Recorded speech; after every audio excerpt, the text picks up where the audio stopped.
Yo soy Daniela Alatorre, soy productora asociada de Vivos. Yo soy Carlos Rossini y mi labor en la película es director de una de las unidades que rodó la película y fotógrafo de la película. Vivos es una película dirigida por Ai Weiwei que trata sobre lo que significa vivir con un familiar desaparecido a través de la historia de algunos de los familiares de los 43 estudiantes desaparecidos de Ayotzinapa. Es un intento por retratar el tiempo y el espacio de los sobrevivientes y es un intento de que se entienda mucho más la dimensión de quiénes eran y quiénes son los que los sobreviven.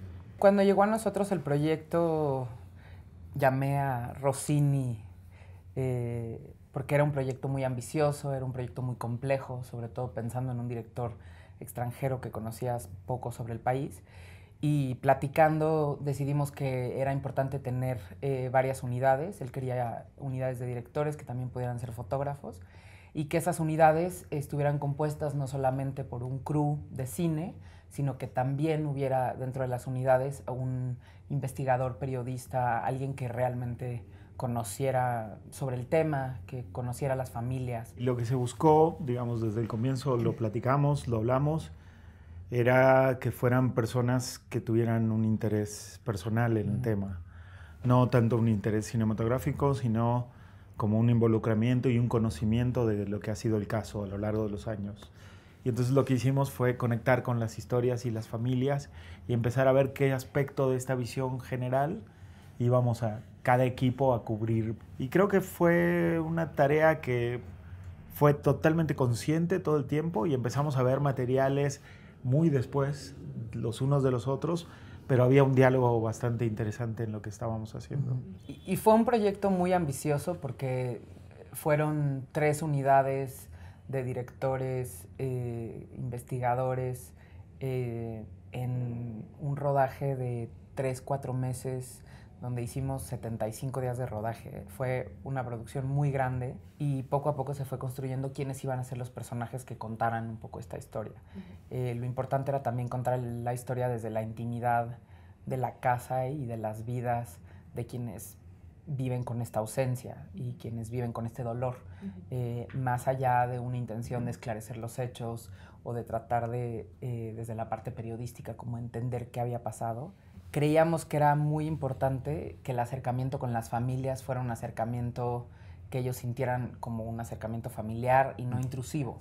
Después de eso hubo familias que decidieron o que no quisieron participar y hubo familias que abrieron su casa y su corazón y de una manera increíble. Lo hablamos muchas veces, si no lo hacemos nosotros, alguien más lo va a hacer. ¿Cuál sería el equipo correcto, la composición correcta para contar esta historia de una manera responsable o de la manera más responsable que podamos? Y que pueda transmitir el nivel de ideas, de sensaciones, tanto de las que buscaba Weiwei como las que nosotros como equipo, con un propio interés en el tema, necesitaba para un trabajo así. Había una cantidad de territorio que filmar, una cantidad de personajes muy grande.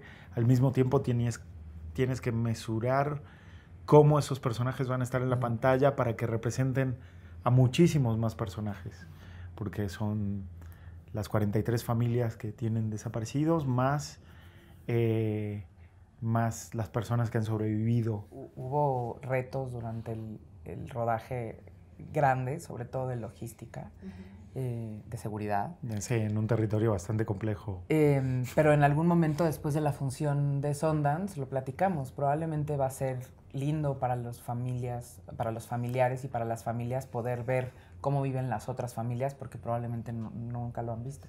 Este caso necesita escuchar, sentir y ver a las víctimas y sobrevivientes. Algo que por ahí no se da mucho en la manera de abordar. En esta película, la compañía y el estar juntos y el poder hacerle saber al otro que no hay indiferencia, eso es importantísimo. Y a ellos les pasó como que sintieron también de que había un equipo humano que se acercaba desde otro lugar a ellos. No solo una exprimidora de información, experiencia y planos, sino que había un verdadero deseo de estar juntos y hacer explícito El decir, esto no te pasó a ti, nos pasa a todos. Por ejemplo, hubo un momento que a mí me conmovió muchísimo, en donde un papá explica que pues, cuántas veces ha pensado en lo difícil que es seguir viajando cada día 26 a la Ciudad de México y en seguir una lucha y en seguir manifestándose, pero que siempre ha pensado que si deja de hacerlo, qué tal que un día regresa su hijo y le pregunta, ¿por qué te regresaste a sembrar? O sea, ¿por qué dejaste de ir a la Ciudad de México? No importa qué tan cansados estén, es a lo que va más allá del cansancio. A mí me conmovió mucho entender que es algo permanente, que es algo que no tiene cierre hasta que tenga cierre. Y entenderlo a esa manera y con esa profundidad, pues te hace pensar de manera muy distinta en todas las familias que viven con desaparecidos.